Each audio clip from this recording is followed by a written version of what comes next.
Egipto, una tierra de dioses, de templos sagrados, de misterios ocultos en la arena del tiempo.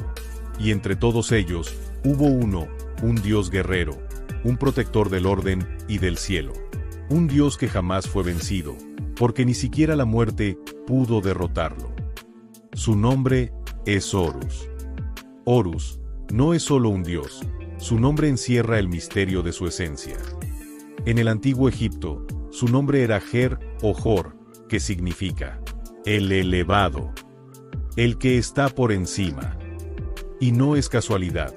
Su nombre está relacionado con la palabra egipcia para cielo. Porque Horus no solo es un dios, es el que domina las alturas, el que todo lo ve desde lo más alto.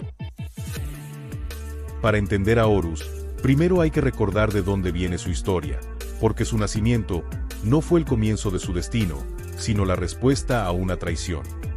Osiris, el rey divino de Egipto, gobernaba con justicia y sabiduría. Set lo traicionó, lo asesinó y tomó el trono por la fuerza. Pero el destino aún no había sido escrito. Porque Isis, la esposa de Osiris, diosa de la magia, no iba a permitir que la traición de Set quedara impune. Ella no solo lloró la muerte de Osiris, ella buscó su cuerpo, lo rescató, y con su poder divino, hizo lo imposible. En un acto milagroso, trajo al mundo a su hijo, a Horus.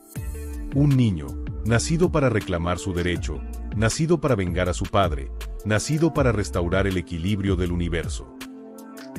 Horus no nació en un palacio, ni entre riquezas, ni rodeado de súbditos esperando su ascenso.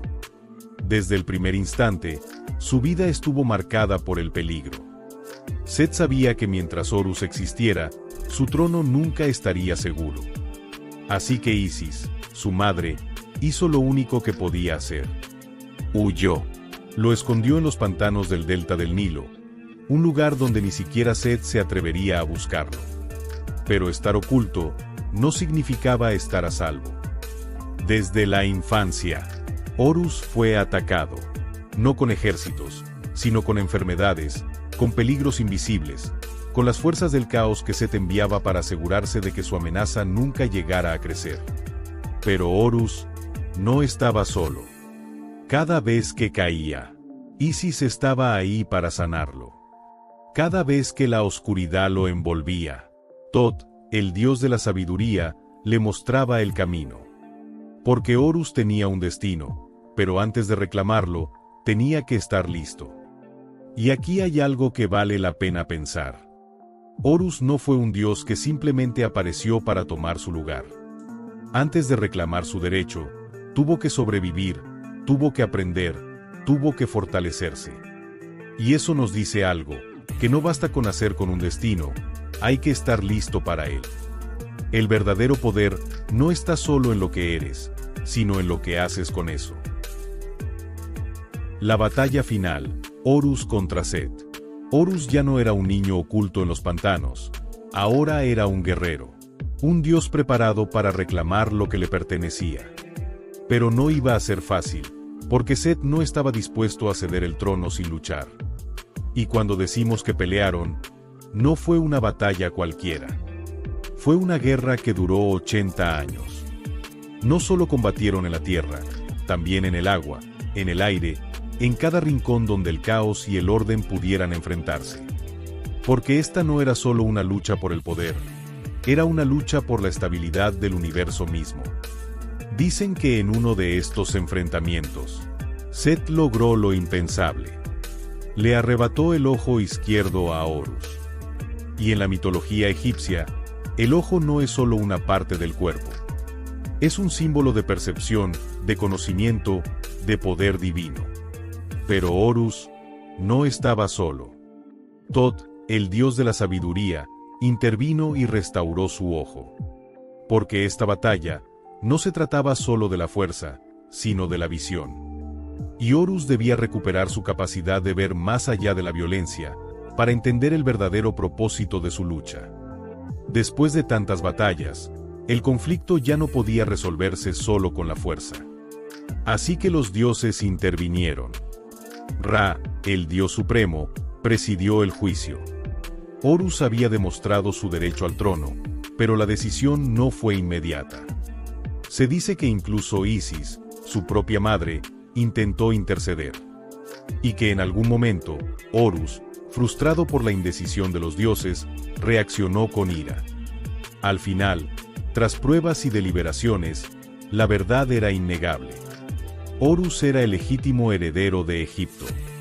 Y Set fue exiliado al desierto. El reinado de Horus.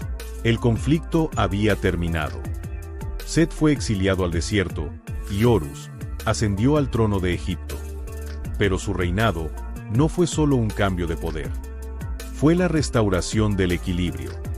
El orden cósmico, la armonía de Maat, fueron reinstaurados. Y con él, llegó un nuevo modelo de gobierno. Un modelo que no solo los dioses reconocerían, sino que los hombres seguirían durante milenios. Porque Horus no fue solo un rey. Fue el arquetipo de todos los futuros faraones. El ideal divino, el soberano que une, que protege, que rige con justicia. Cada faraón que gobernó Egipto después de él, se convirtió en su encarnación. Bajo su gobierno, Egipto prosperó.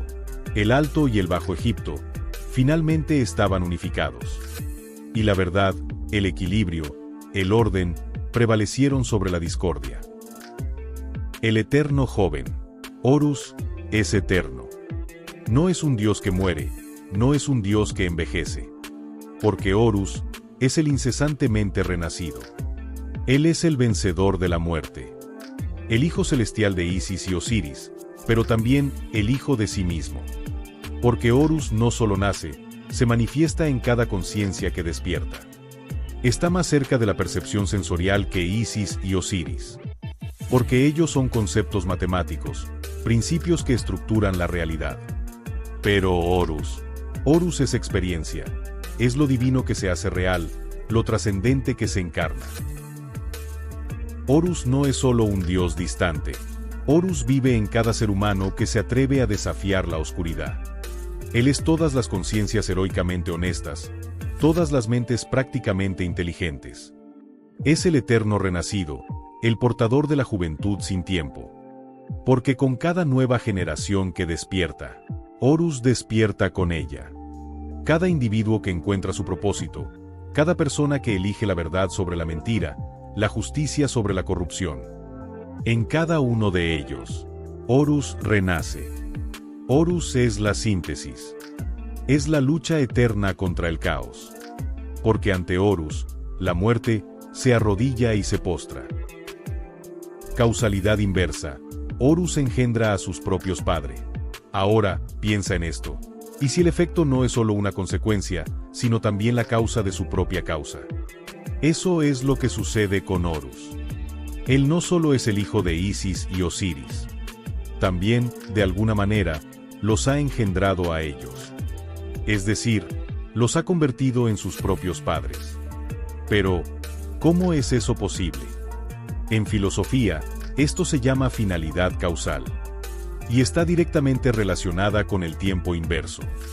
Nos han enseñado que el pasado determina el futuro. Pero, ¿y si muchas veces es el futuro el que determina su propio pasado? El destino impone la necesidad, y esa necesidad genera a quienes van a satisfacerla. Imagina una necesidad, como un vacío, una carencia. Algo que todavía no existe, pero que exige ser llenado. Ese vacío es como un imán de posibilidades, atrayendo todo lo necesario para darle forma. Horus existe porque debía existir. Y su propia existencia, en un sentido más profundo, es lo que hace que Isis y Osiris sean quienes son. No porque ellos lo engendraron primero, sino porque los necesitó para existir. Y esa necesidad los hizo ser quienes fueron. Entonces, ¿qué es Horus realmente? Es el hijo celestial de Isis y Osiris, porque así lo quiere. Pero también, Horus somos nosotros. Nosotros somos la realidad que se construye a sí misma. Horus es la creación mental, y son precisamente las creaciones mentales las que nos están moldeando a cada instante. Nos están dando forma incesantemente. nos están convirtiendo en lo que realmente somos. Productos de nosotros mismos. El tiempo directo como ilusión. La mayoría de las personas piensan que el tiempo es una línea recta, que el pasado ocurre primero, y que el futuro es simplemente su consecuencia. Pero, ¿y si te dijera que eso es solo una ilusión? El tiempo directo no es más que una construcción mental.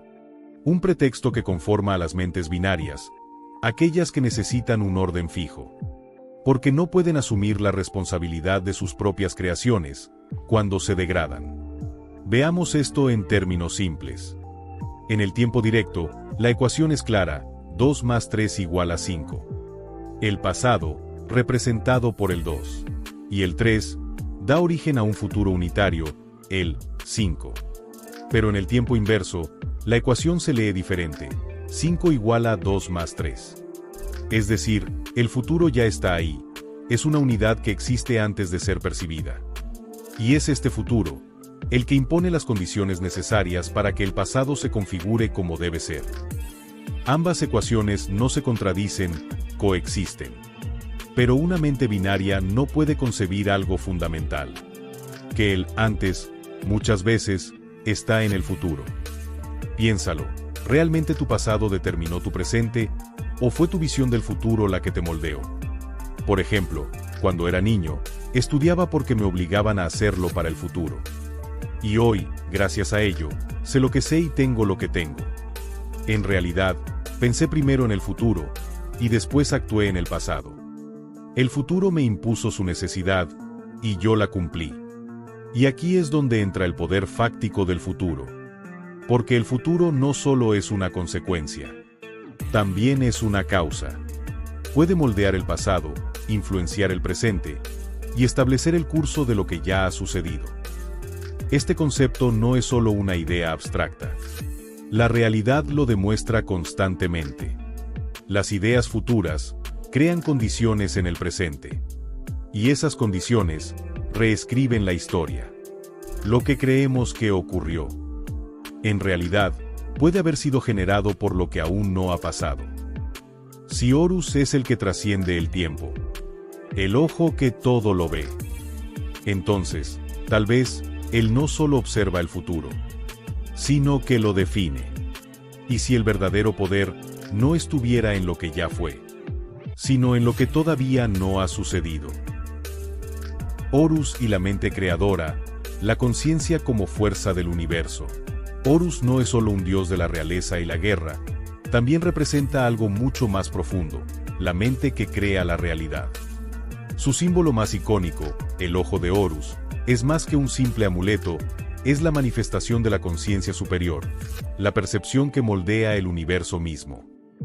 En la física cuántica, se plantea una idea revolucionaria: la conciencia no solo observa la realidad, la crea. Y esto nos lleva a una conexión directa con Horus. Porque su ojo no solo ve, determina. Es lo mismo que ocurre en el mundo cuántico, donde lo observado cambia por el simple hecho de ser observado. En la mitología, Horus reconstruye su ojo después de que Set lo destruye. ¿Y qué significa esto? Que la conciencia tiene la capacidad de recomponerse, evolucionar y generar nuevas realidades. Su batalla contra Set es más que una lucha mitológica, es la eterna confrontación entre la percepción consciente y el caos, entre el orden mental y la fragmentación de la realidad. Pero este símbolo no solo se queda en lo espiritual o lo filosófico. También tiene un correlato físico dentro del cuerpo humano. El ojo de Horus se asocia con la glándula pineal, el llamado tercer ojo, en muchas tradiciones espirituales. ¿Por qué? Porque esta pequeña glándula, situada en el centro del cerebro, ha sido considerada durante siglos como el portal hacia la percepción más profunda, hacia la intuición, y hacia realidades que trascienden lo físico. En el antiguo Egipto, el ojo de Horus simbolizaba la percepción total, una visión que no solo abarcaba lo visible, sino también lo invisible. Hoy en día, algunas teorías modernas sugieren que la glándula pineal puede ser la llave para la expansión de la conciencia, conectándonos con dimensiones más sutiles de la realidad. Horus, como el portador del ojo restaurado, representa el despertar de la conciencia, el acceso a la sabiduría más profunda. Nos recuerda que ver con claridad no es solo un acto externo, es un despertar interno. ¿Dónde está Horus hoy? Si Horus es el principio de la mente que crea la realidad, entonces su presencia no está en un templo, ni en el pasado. Sigue vivo en la mente humana. Está en cada conciencia que despierta al comprender su propio poder creador. En el símbolo del ojo de Horus, que representa la percepción y la sabiduría. En la filosofía moderna, cuando se habla de la mente como generadora de la realidad. En la física cuántica, en la idea de que la observación define lo existente. Está en la conciencia colectiva, en cada individuo que toma control de su destino, y deja de ser víctima del tiempo lineal. Horus no ha desaparecido. Simplemente ha evolucionado. Hoy, no lo encontramos en pirámides, sino en la comprensión del universo y en el despertar de la mente humana. Los distintos aspectos de Horus. A lo largo de la historia, Horus ha tomado muchas formas, muchos títulos, cada uno reflejando una faceta de su poder y su papel en el cosmos. Horus el Viejo, Erur, el halcón cósmico, señor del cielo. Antes de ser el gobernante de Egipto, Horus ya existía como una fuerza primordial. En su forma más antigua, es Erur, el halcón cósmico, el que sobrevuela la creación misma. No es solo un dios terrestre, es una deidad cósmica, una presencia que domina la inmensidad del cielo. Los antiguos egipcios decían que el sol y la luna eran sus ojos. Su ojo derecho representaba el sol, Ra, la luz que guía el mundo. Su ojo izquierdo era la luna, la mirada que penetra la oscuridad. Horus lo ve todo. Como señor del cielo, Erur es el guardián del orden universal. Es la visión suprema, la percepción absoluta, la mente que observa desde lo alto. Y en su mirada no hay límites, solo el infinito. Horus el niño, Harpócrates, el renacimiento y la infancia divina. Antes de ser el dios del cielo, antes de la batalla contra Set, Horus fue solo un niño. Un niño frágil, pero destinado a la grandeza. En esta faceta, es conocido como Harpócrates, el Horus oculto, el niño divino, el que aún no ha despertado a su poder. Se le representa pequeño, con el dedo en la boca, sentado sobre una flor de loto, símbolo de la pureza y el renacimiento. Pero no te confundas, no es solo fragilidad. Harpócrates es la promesa del futuro, el poder latente que aguarda el momento de manifestarse. Su historia es la de alguien que espera, alguien que se prepara. Porque el destino de Horus aún no estaba listo, porque los dioses también deben crecer antes de reclamar su lugar. Y con el tiempo, Harpócrates trascendió su propia mitología. En la cultura grecorromana se convirtió en el dios del silencio y los misterios sagrados.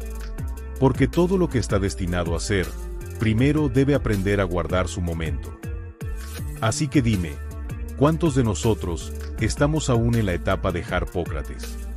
¿Cuántos de nosotros aún no hemos reclamado el poder que nos pertenece? Horus de Edfu, el guerrero victorioso y protector del reino. En la vasta extensión de Egipto, entre las piedras sagradas del templo de Edfu, se honra al dios que no solo venció, sino que aseguró el equilibrio del mundo. Este no es el Horus niño, no es el príncipe escondido en los pantanos. Este es el Horus guerrero. El que se alzó con fuerza, el que no retrocedió ante el caos, el que enfrentó a Set y lo venció. En Edfu, Horus no solo es un dios, es el protector de Egipto. El guardián del faraón, el escudo contra el caos, la lanza que perfora la oscuridad. Por eso, en este templo, durante siglos, se celebraban rituales donde los sacerdotes recreaban su batalla contra Set. Una y otra vez, el mito se revivía, para recordarle a Egipto que el orden y la justicia deben ser defendidos, que el caos nunca desaparece, solo espera su momento. Porque esta historia no es solo un mito. Es un mensaje. Nos dice que el verdadero poder no es solo conquistar, es mantener el equilibrio. Que un guerrero no es aquel que pelea una sola vez, sino aquel que vigila, que protege, que se mantiene firme ante la tormenta. Horus como Ra-Horakhti, la fusión del sol y el halcón, la luz triunfante. Cuando el cielo se tiñe de dorado, cuando el sol cruza el horizonte y despierta al mundo, es Horus quien lo guía. Pero no es el mismo Horus que luchó en el campo de batalla, no es el niño escondido entre los juncos. Este es Ra-Horakhti. Ra, el dios supremo del sol, y Horus, el halcón celestial, fundidos en una sola divinidad. Ra-Horakhti no es solo la luz, es la fuerza que la impulsa.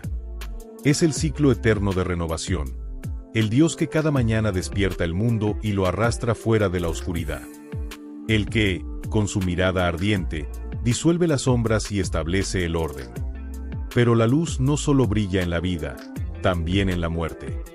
En los textos funerarios egipcios, Ra-Horakhti es la guía, el faro que ilumina el viaje de las almas en el más allá. Es el quien las acompaña en la barca de Ra, cruzando las aguas del Duat, asegurando su renacimiento en la eternidad. Porque la luz no solo nace cada amanecer. La luz debe despertarse dentro de cada uno. Horus no es solo un dios, es un principio eterno. Cada una de sus formas es una manifestación de la realidad, de la psique humana, del cosmos. Como Eru-Ur es el conocimiento supremo, la visión que todo lo abarca, el ojo que contempla el universo desde lo más alto. Como Harpócrates es la semilla, el potencial divino que espera el momento de despertar, la inocencia protegida por el velo del misterio. Como Horus de Edfu es la lucha, el eterno combate entre el orden y el caos, la batalla que da forma al mundo y sostiene la justicia. Y como Ra-Horakhti es la luz triunfante, el renacimiento eterno, la fuerza que atraviesa la oscuridad y la transforma en día. Horus no es solo un mito egipcio, es un símbolo atemporal. Es el equilibrio entre la luz y la sombra, la lucha entre la percepción y la ilusión, entre el pasado y el futuro. Porque en cada uno de nosotros hay un Horus que despierta. Horus, más allá del mito. Horus y el faraón, el dios viviente en la tierra. Horus no solo reinaba en los cielos, también caminó sobre la tierra.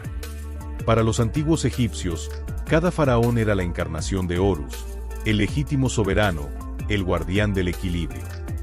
El nombre de Horus no era un simple título, era la afirmación de su divinidad, la prueba de que gobernaban con su esencia y su poder. Pero la historia no terminaba con la muerte. Cuando el faraón moría, su alma descendía al más allá, convirtiéndose en Osiris, y el ciclo se renovaba. Horus y el más allá, el guía de las almas. Pero Horus no solo es un rey, también es un guía. En los textos de las pirámides, es quien conduce al faraón hacia su ascensión celestial, llevándolo más allá de la muerte, hacia la inmortalidad. Y en el juicio de Osiris, Horus se encuentra allí, vigilante, asegurando que la balanza de la verdad se incline a favor de los justos. Porque Horus no solo representa la vida, representa la trascendencia. Horus en otras culturas y su influencia posterior. El tiempo no ha borrado a Horus. Su imagen, su símbolo, su esencia, han trascendido las arenas de Egipto. En el hermetismo, su ojo representa la visión suprema, la iluminación que todo lo ve.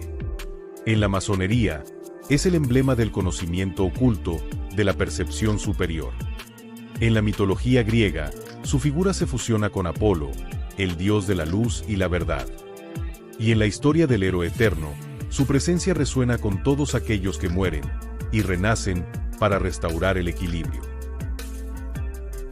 Horus no es solo un dios del pasado, es un principio que sigue vivo en el presente, en la conciencia de aquellos que buscan la verdad, el equilibrio, la trascendencia. Su historia es la historia de la lucha entre el caos y el orden, entre la oscuridad y la luz, entre la destrucción y la renovación. Pero Horus no es solo un mito, es una realidad que se manifiesta en cada despertar de la conciencia. Cada vez que elegimos la verdad sobre la mentira. Cada vez que enfrentamos el caos con determinación. Cada vez que nos reconstruimos después de una caída. Horus renace en nosotros. Horus es el sol que vuelve a surgir después de la noche más oscura. Es el ojo que todo lo ve, la conciencia que todo lo transforma.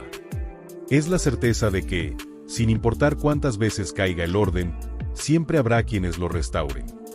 Porque Horus no es solo un dios. Es la fuerza que se levanta con cada nuevo amanecer. Es el espíritu de aquellos que jamás se rinden.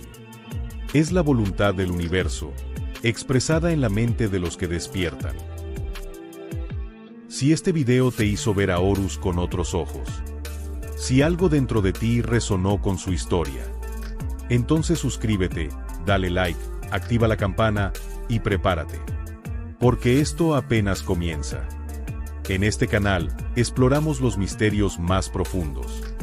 Los dioses, la mitología, la conciencia. Y las verdades ocultas que esperan ser descubiertas. Y ahora dime, ¿tú qué crees? ¿Horus es solo un dios del pasado? ¿O su esencia sigue viva en cada uno de nosotros? Déjame tu opinión en los comentarios. Y prepárate, porque en el próximo viaje, la historia, el conocimiento y la mente se encontrarán de nuevo.